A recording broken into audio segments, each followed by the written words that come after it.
একটা গল্প কইতাম, একটা গল্প কই, কেউ আবার আইটাইনি। আমি আবার মানুষ দেখলে ভিডিও বানাইতে পারি না, কেউ আইনি। এক হিসাবে গল্প না, বাস্তবই ধরতে পারেন। আমি ফেসবুকে একটা মেয়ের সাথে প্রেম একটি মেয়ের সাথে প্রেম করছি।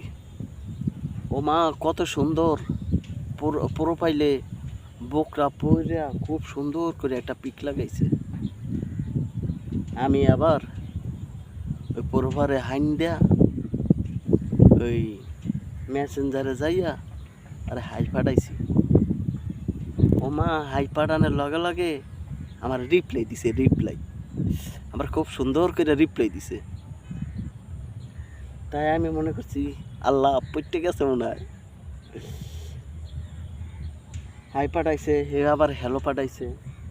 পরে কথা কইলাম, আমি ওই জায়গাতে মেসেজ দেই, উনিও রিপ্লাই দেয়। তাই খুব সুন্দর চলতে আছে।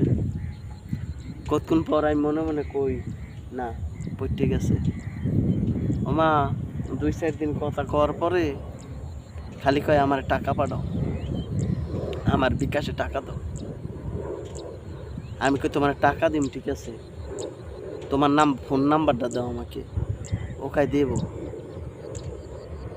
দেব, কয় বিকাশে টাকা দাও, ফ্যাক্সুলেট করে টাকা দাও। আমাকে তোমার নাম্বারটা দাও আগে। তারপরে নাম্বার একদিন দিল, কইতে নাম্বার দিল।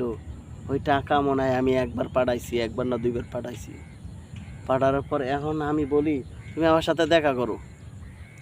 আমার জিজ্ঞাসা করছে তুমি কোথায় থাকো।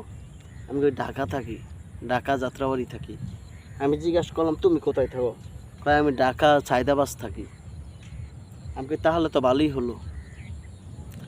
ভালোই হইলো, পাশাপাশি চলো আমরা একদিন দেখা করি। কয় হ্যাঁ আচ্ছা ঠিক আছে, চল ওই কবে আসবা বলো। তাই যেদিনকে ফোন দিয়ে কথা বলছি সেদিনকে আসলো যে শনিবার, ওই সোমবার। তাই আমরা দেখা করছি শুক্রবার গেলাম। ও মা, শুক্রবার গেছি আর যাইয়া দেখি রে ভাই, ও তো একটা মেয়ে না ভাই। কি কম ভাই, দুঃখের কথা, কি কম ভাই। আমি হাসতে হাসতে শেষ। পরে যাইয়া দেখি ও একটা মেয়ে মানুষ না, বুঝছেন, ও একটা মেয়ে মানুষ না, ও একটা হিজলা, কথা বুঝছেন, ওটা হিজলা। আমি পিসদার দিয়া দেখিয়া ওরে আমি আগেই বলছি তুমি কোনো শার্ট পরে আসবা। হ্যাঁ, আমি সেই বোকরা ছাড়া আসবো, আমি এই কালারে দিই। তারপরে দেখলাম কি ভাই, ও একটা হিজলা। আমি পিসদার দিয়ে আজকের ধর কালকেরও ধর ভাই। ভিডিওটা যদি অবশ্যই ভালো লাগে তাহলে একটা লাইক শেয়ার করে যাবেন, আর ভিডিওটা শেয়ার করে অন্যজনকে দেখার সুযোগ করে দেবেন। ধন্যবাদ।